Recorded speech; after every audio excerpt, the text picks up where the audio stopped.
Okay, Mark. Well, thanks for inviting me, as well as thanks to the California Orthopedic Association. I think this will dovetail well with what Dr. Dyer just had to say. And I would echo his sentiments that I think I've done my last elbow replacement for a distal humerus fracture. I don't have techniques quite as innovative as he does, or just showed, but I have learned, and I will share some of these experiences with you in the next few minutes as to why I don't feel total elbow is really a very good option in most cases. I have no conflicts with this presentation. I should note that all patients shown have given their permission to be shown and to have their historical and physical findings shared. Think about these next four patients. This is a 71-year-old woman, history of rheumatoid arthritis, status post carcinoma of the breast, having had significant complications through her chemotherapy, including having lost all the hair on her body, including the cilia in her nose. So she is a chronic MRSA carrier. Here's another patient, a 72-year-old woman, happens to be the mother of one of our recovery room nurses. So I get periodic and constant updates on how she's done. Unfortunately, she just passed away about a year or so ago. Another patient, an 80-year-old woman, very osteopenic. You can see a bad-looking joint to begin with. And this 80-year-old woman also one of these kinds of fractures that Dr. Tresiak had mentioned earlier that are so problematic, and that is these low transverse fractures in the elderly. And I'll show you how they come back to haunt us over and over and over again. So distal humeral fractures in adults are not common, about 6 per 100,000 population per year. They tend to occur in a bimodal distribution with most of what we're going to deal with today on the right side, that is the older osteopenic and sarcopenic patient. Women predominate in this age group, both in terms of demographics as well as age. Remember that the elbow is a hinge joint, and its purpose is to allow the hand to be placed in space and to facilitate environmental interaction. And you can see this demonstrated very nicely here. However, it is very vulnerable because of the long moment arm of the forearm, the radius and the ulna, and the distal humerus uniquely is subjected to axial hyperextension, that is flexion and extension, twisting, and varus valgus loads at various times through its arc of motion. And this makes addressing fractures in this area extremely challenging. And if fixation or replacement of the elbow is to be used, you have to consider all of these different deforming forces. In addition, think about the problems that you encounter when dealing with these. First of all, they're a therapeutic challenge because of their intra-articular extension. Multifragmentation, as Dr. Dyer just showed, makes these very, very difficult to put back together again. Bone quality is very poor, compromising the degree of fixation and the purchasing power of the screws.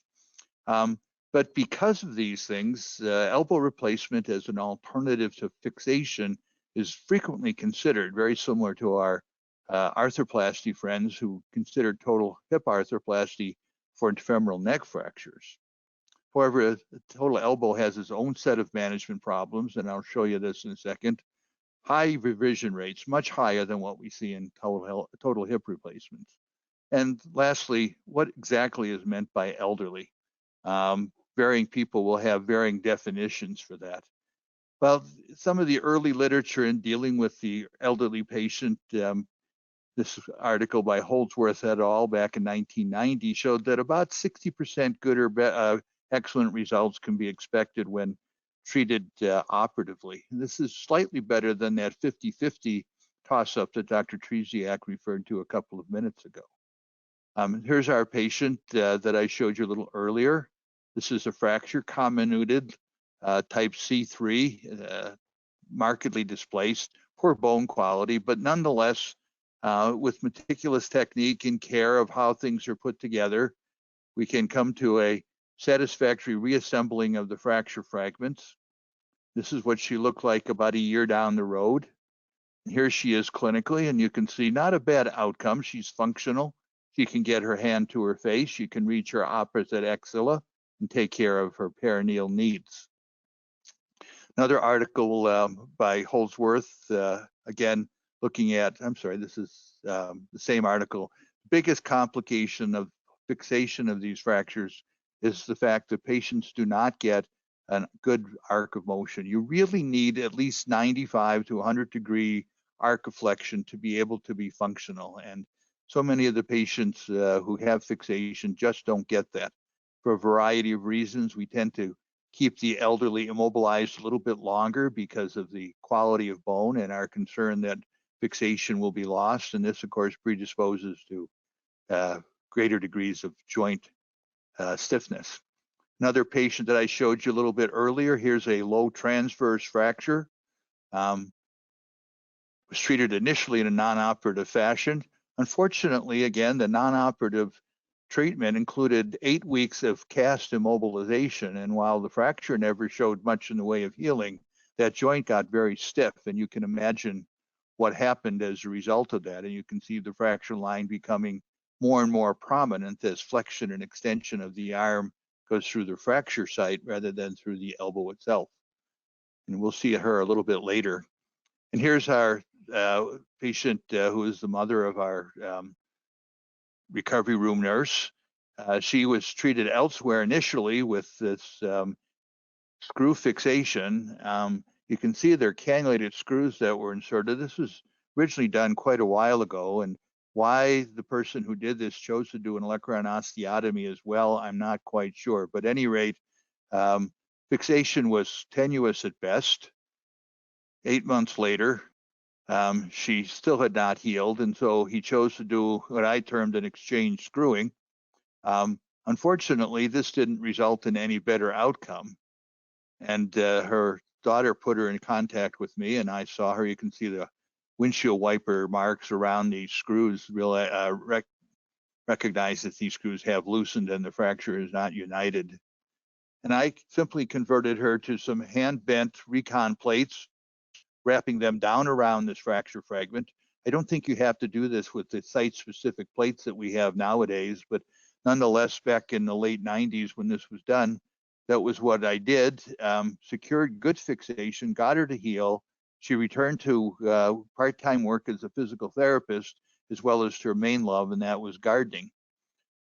Once again, the results in older patients looked at by Kundal et al., 52% good and excellent results, about the same as the total elbow that we currently see, but once again, about a 50% complication rate, joint stiffness being chief among those.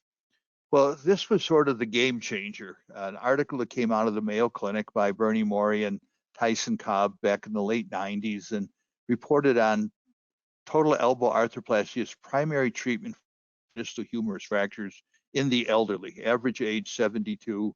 But even in the hands of experts like Bernie Morey, complication rates a third of the time, prosthesis failure, ulnar nerve injury, and not to mention not a full recovery of motion. So they recommended that a total elbow be considered under certain circumstances, including pre-existing arthropathy, either inflammatory or degenerative. This was a patient, again, that I showed you in the lead-in. You can see that she's got degenerative change around that elbow, very osteopenic. Clinically, this is what she looked like. You can see that almost her entire trochlea has been hibernated, bad-looking bone. And this is degenerative disease. This was not any type of inflammatory arthritis. And you see her fracture there. At any rate, she had an elbow replacement done. And she did satisfactorily for several years. Unfortunately, she died about 4 or 5 years after this was done and never had any further problems. Severe osteopenia, again, a low transverse fracture with a flexion type of injury. You can see from the CT scan, severe crush. I'm not sure that Dr. Dyer's technique would work here because of the degree of crush that took place and the severity of the osteopenia.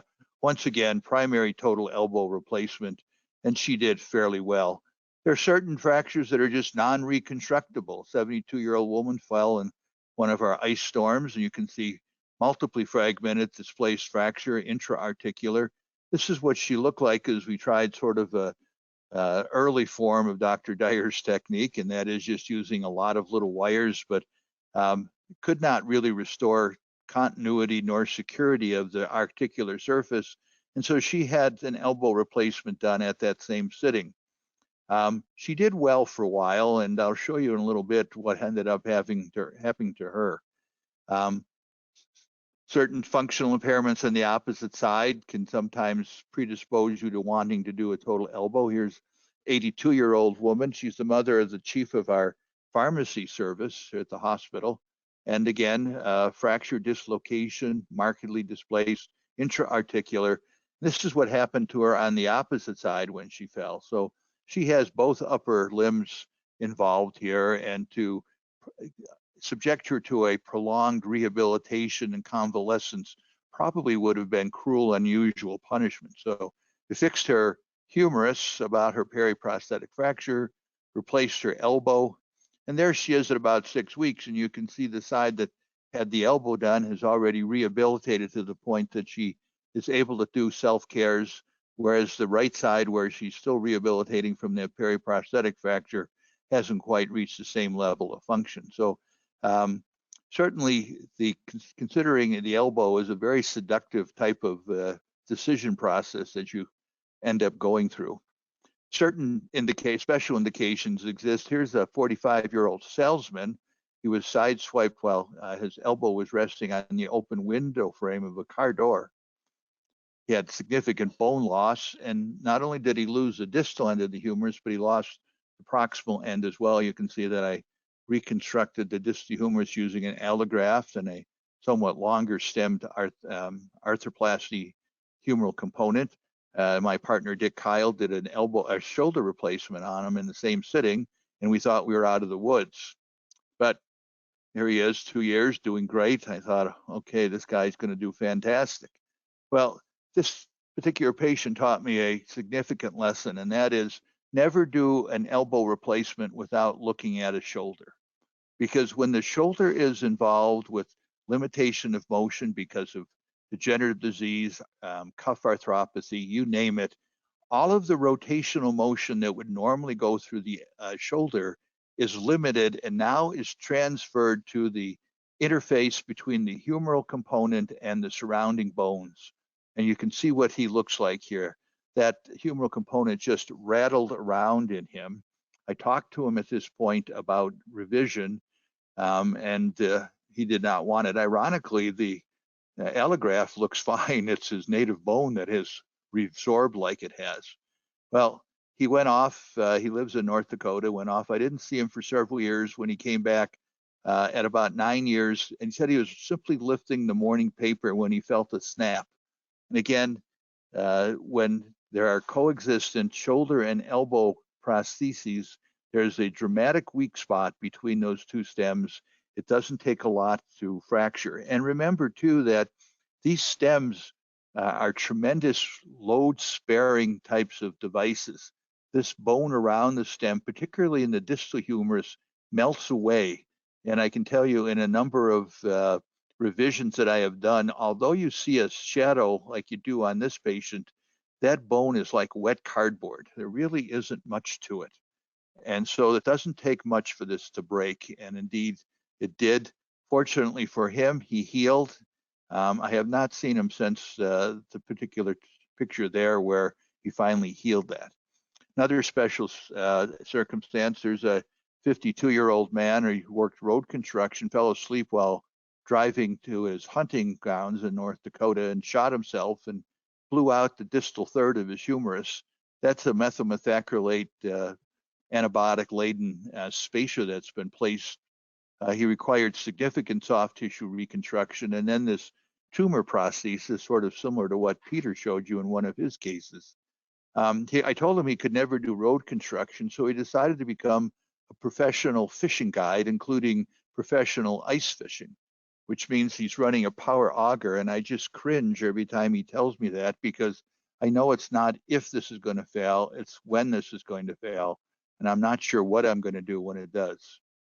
But here he is, a video showing you about 4 years post-op. Tremendously good function given what he did to himself. He has horrible ulnar nerve because he blew that apart, ulnar nerve neuropathy. You can see the clawing that he has.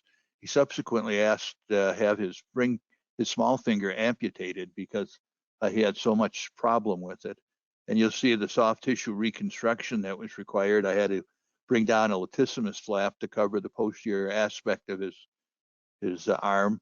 And you can see he gets to his face, and then he has to show me that he can take care of his perineal needs as well.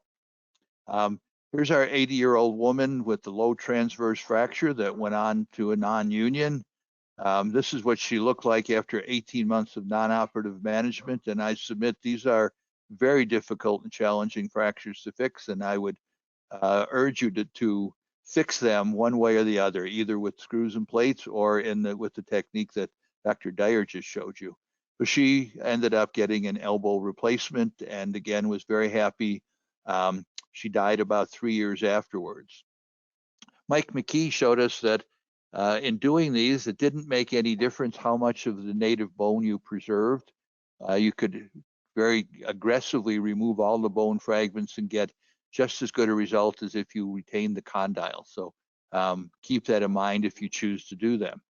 Mark Figge showed a non-union rate of fairly high rate when using a snapped fit prosthesis. He used the old J&J triaxial device, but nonetheless got good results in patients where he was able to get them through the initial rehab protocol.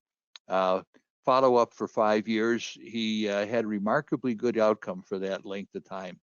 Frankel was the first one to go head-to-head with elbow versus fixation, and he showed that the total elbow patients did much better, at least at 2 years, than did the ORIF patients. And keep in mind that the elbow patients were done by arthroplasty surgeons and the fixation done by trauma surgeons. So each group was in their own realm, and yet in spite of that, the elbow arthroplasty patients seemed to do better, and again, pushed people more and more to thinking that the elbow replacement was the way to go. There certainly is advantages. There's a much more predictable short-term outcome. There's better motion and pain relief, but there's not, bone stock is poor, weight restrictions have to be observed, and if there's infection or loosening, the results can be devastating. So I think elbow replacement should be considered in older patients with multiple comorbidities where there is poor bone stock.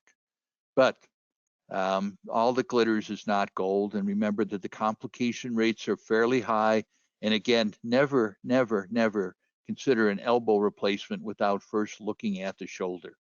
Late loosening is a problem. It's been reported in up to 100% of patients in some series, and even with semi-constrained elbows, such as the one that Peter Evans showed you that fell apart, loosening and complications occur.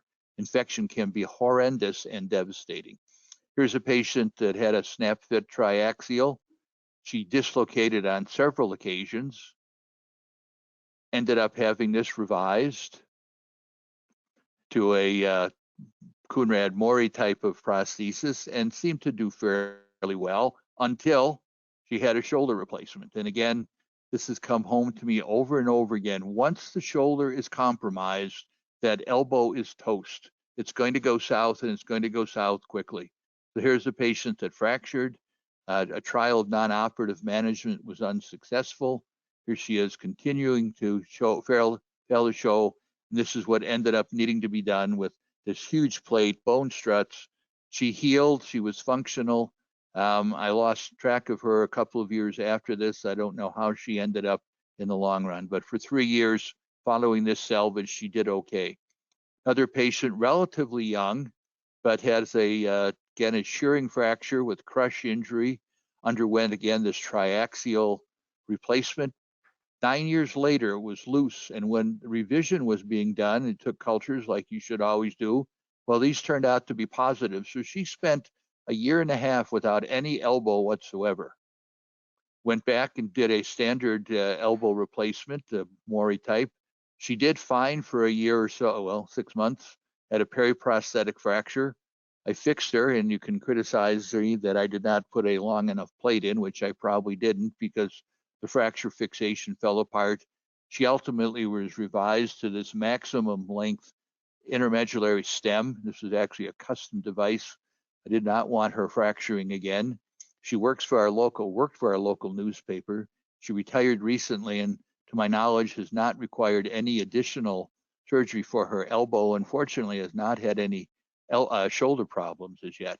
And of course, the ultimate failure, this is a woman with a non-controlled infection whose skin broke down, and this was consuming her life. She actually came in.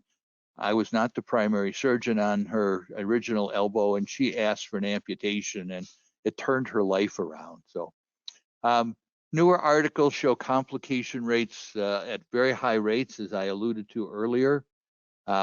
This is an experience by Hill Hastings and Don Lee using their own prosthesis. And again, over 40% complications.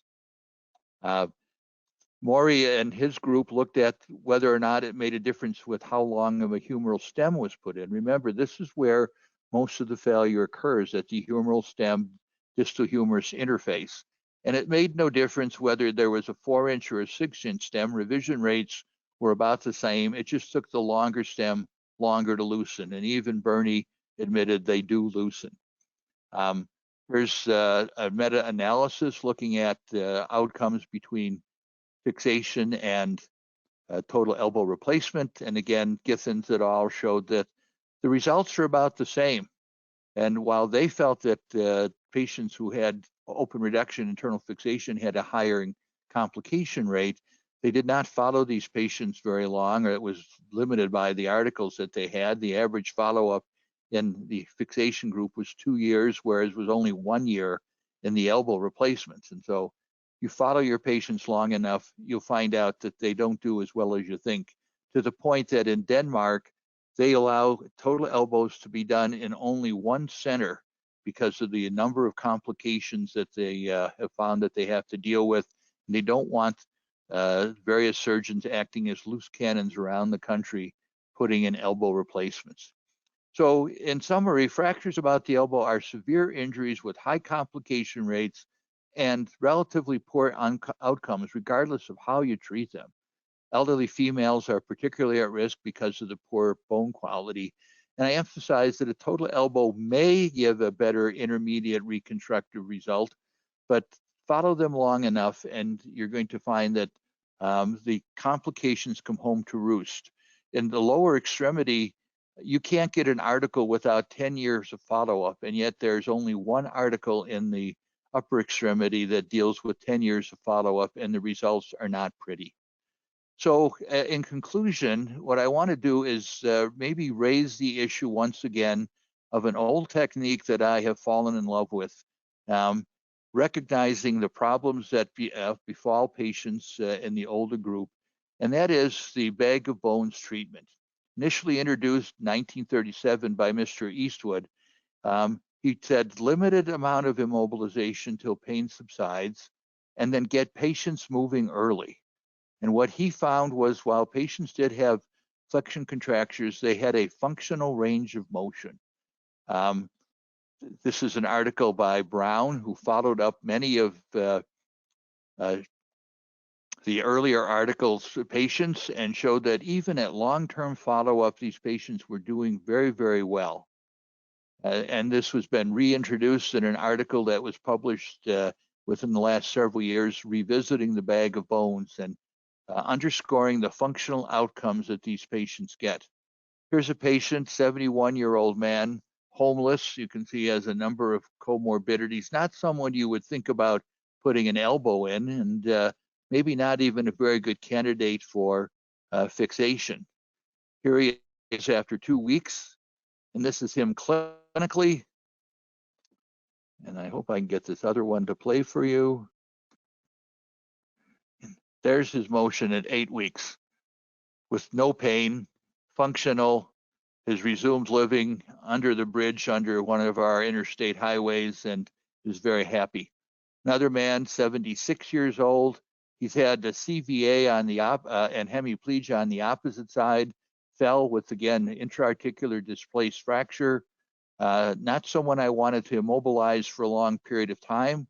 And I did not think he was a good candidate for an elbow replacement. He has rotator cuff pathology. And here he is 3 months post-operatively. The right side is the side that is a fracture, easily gets his hand to his face, takes care of all of his hygiene needs. I recently saw him again about 3 years out. He slipped and injured his elbow, refractured right through one of the osteophytes. That osteophyte you see anteriorly. He required no treatment, but other than a sling for a few days till pain settled down, and he's happy. So thank you very much. Again, I think the big take-home message here is pay attention to the shoulder if you're thinking about doing an elbow arthroplasty. Thanks very much, Tom. That was a great talk from a well-experienced, dare I say, senior-level surgeon who's been there, done that.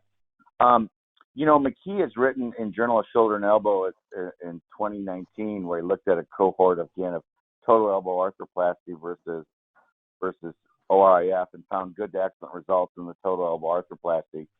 But both you and I and George have not experienced that ourselves. So can you address that particular article, and what do you feel is the state of total elbow arthroplasty expectations in the year 2020?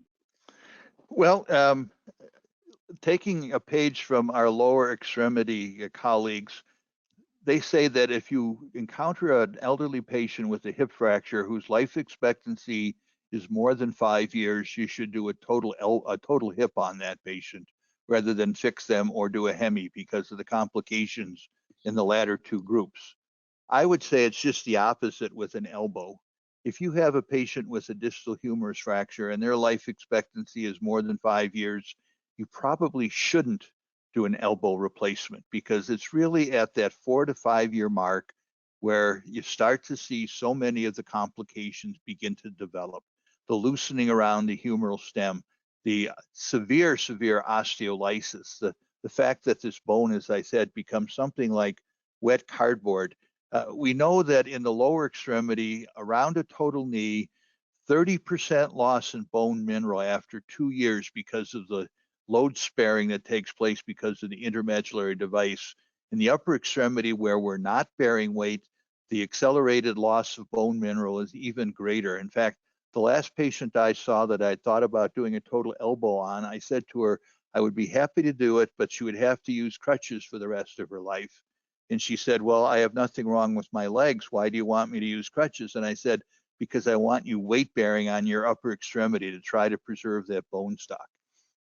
As far as Mike's article, I'm familiar with that. And, Mike is a very gifted surgeon. He may choose his patients a little bit better than maybe I can. I work in a level 1 trauma center, the safety net hospital for the state of Minnesota. Most of my patients are not of the best physical quality in the sense that they have many comorbidities, their nutritional status is poor, follow-up tends to be poor. And so I tend to look more and more now for ways not to do a TEA as opposed to doing a TEA. And I'm going to give Dr. Dyer's technique a try the first chance I get. I agree. Thanks again for your willingness to speak. And just to summarize this, like in a total elbow, that's the annuity that keeps on giving. And you get a young person out in practice, and they get to patients that are 2 years out, and they feel they missed, they've dodged the bullet. With total elbows, I just want to reiterate, a little more anecdotal, but we're all saying it. It's not if, it's when it's going to have a complication. And I agree, also, Mark. And I like your statement. It's a gift that keeps on giving.